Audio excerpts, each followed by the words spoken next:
성도님들, 욥기 8장에는 이제 욥의 두 번째 친구, 바로 욥을 찾아온 수아 사람 빌닷이라는 사람이 등장합니다.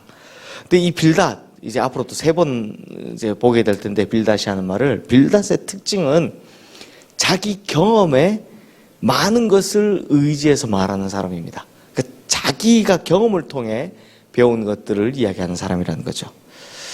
욥의 불평, 지난주에 보였죠. 욥의 불평을 가만히 듣고 있던 이 빌닷이 자신이 경험한 하나님에 대해서 이렇게 이야기를 하는데요. 그러니까 자신이 경험한 하나님에 대해서 이렇게 설명을 하는 거죠. 우리 4절 말씀 함께 읽어보겠습니다. 내 자녀들이 주께 죄를 지었으므로 주께서 그들을 죄에 버려두셨나니. 성도님들, 이 말은 하지 않아야 될 말이기도 하지만 굉장히 무서운 말입니다. 우리 첫 번째 친구 앞서 봤던 엘리바스 같은 경우는 좀 점잖게, 이런 말도 안 되는 이야기를 해도 좀 점잖게 좀 돌려서 하는 스타일이죠. 근데 빌닷은 그냥 직설적으로 가슴을 후벼 파는 말을 하는 사람입니다. 뭐라고 합니까? 욥의 사랑하는 자녀들, 이 자녀들이 죽은 이유가 뭐다?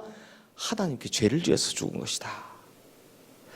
만약 자녀를 먼저 보낸 집에 가서 이런 이야기를 했다가는 아마 한 대 맞을 겁니다.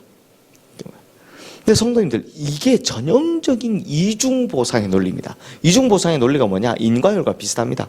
이중보상, 좋은 일을 하면 하나님이 복을 주시고, 못된 짓을 하면, 나쁜 일을 하면 하나님이 벌을 주신다. 이 이중보상입니다. 근데 이 빌닷이 이런 논리를 이야기하는데 어디서 가져왔다고 합니까? 8절 말씀 한번 보십시오. 청하건대 너는 옛시대 사람에게 물으며 조상들이 터득한 일을 배울지어다. 그러니까 이중보상의 논리를 지금 조상들에게 배웠다라는 겁니다. 그러면서 욥의 자녀들이 죽은 이유가 하나님께 죄를 지었다. 이걸 조상 때부터 우리가 배워왔다. 이런 말도 안 되는 이야기를 하고 있습니다. 이해가 안 가죠. 그러면 자식을 먼저 보낸 부모님은 다 자식이 죄를 지어서 그렇습니까? 말도 안 되는 이야기를 배웠다, 어디서 배워왔다 이러면서 지금 하고 있는 겁니다. 그래서 성도님들, 이런 성경을 이렇게 내가 오늘 하나님이 나에게 무슨 말씀하시지 하고 탁 이렇게 펴시는 분들, 오늘 4절 같은 거 보시면 큰일 나는 겁니다. 이제 죄를 지어서 자녀가 다 죄를 지어서 이런 이야기하면 큰일 나는 거죠. 자, 성도님들, 근데 이 말을 듣고 있는 욥의 마음이 어땠을까요? 가슴이 찢어지죠. 적어도 가족은 건드리지만 안 된다. 여기 똑같습니다. 근데 조상들로부터 내려온 지혜가 이렇다라고 하면서 내 자녀들의 죄로 하나님이 그들을 죽이셨다라는 이야기를 들을 때 욥의 이 마음이 정상이겠습니까? 천갈래 만갈래로 찢어질 겁니다. 저는 그러지 않았음에도 이걸 읽는데도 화가 나는 겁니다. 정말 멋진 말로 하고 있지만 이걸 읽는데도 화가 나는 겁니다. 근데 저는 의외로 쉽게 이렇게 말씀하시는 분들 많이 봤습니다. 특히 교회를 오래 다니신 분들 중에 무슨 본인에게 의식이 있는 건지 자기는 의인이고 다른 사람은 죄인으로 보는 겁니다. 그래서 자기 일 아니라고 함부로 이렇게 이야기하시는 분들 정말 많이 봤습니다. 함부로 이야기하시면 큰일 나는 겁니다. 성도님들, 그러면서 빌닷은요, 자기 논리를 정당화하기 위해서 뭘 가져오냐? 이제 자연의 이치를 가져와서 하나님의 이치를 이제 접목을 시키는 겁니다. 그게 11절, 12절 말씀인데 우리 함께 읽어보겠습니다. 왕골이 진펄 아닌 데서 크게 자라겠으며 갈대가 물 없는 데서 크게 자라겠느냐? 이런 것은 새순이 돋아 아직 뜯을 때가 되기 전에 다른 풀보다 일찍 마르느니라. 그러니까 자연의 이치가 이러이러한데 그러니 하나님의 이치도 이러이러한 일 것이다 라고 이야기하는 겁니다.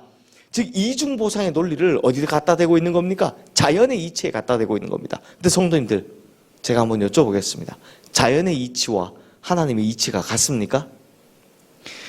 그럴 거면 과학을 믿으시면 되지 하나님을 믿으시면 안 됩니다.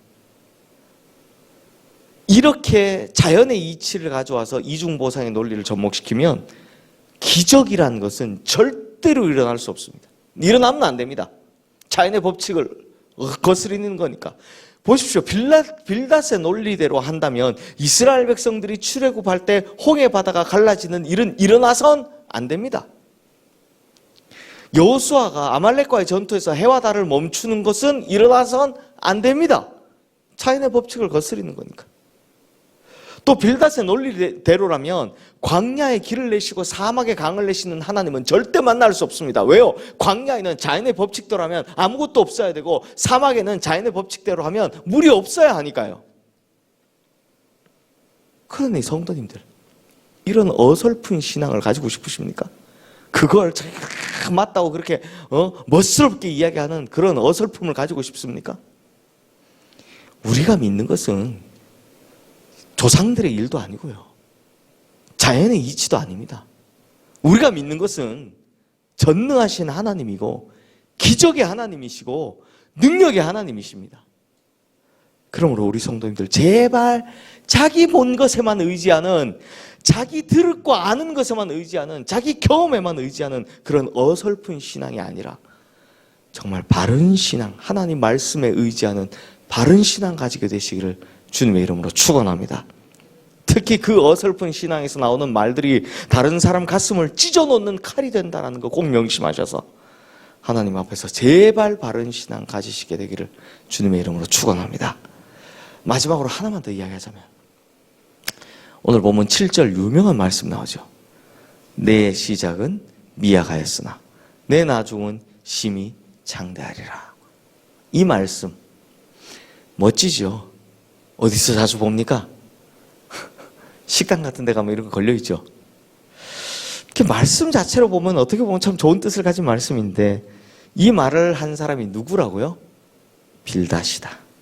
꼭 알고 계셔야 합니다. 이 말을 한 사람은 빌닷이다. 그래서 어떤 교회 이름 딱 박혀가지고 개업한 집에 가보면 내 시작은 미약하였으나 내 나중은 장대하리라, 어느 교회 뭐 이렇게 써있는데, 도대체 그 목사님은 무슨 생각으로 저걸 만들었을까, 이런 생각이 들 때가 있습니다.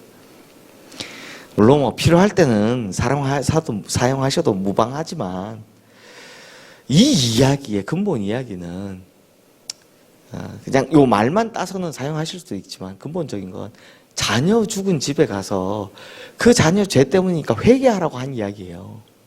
그래서 웬만하면 더 좋은 말씀들, 진짜 좋은 말씀들 많이 있으니까 다른 것을 사용하시면 더 좋겠다. 요거 알려드리고 싶어서 마지막에 하나 더 붙여봤습니다.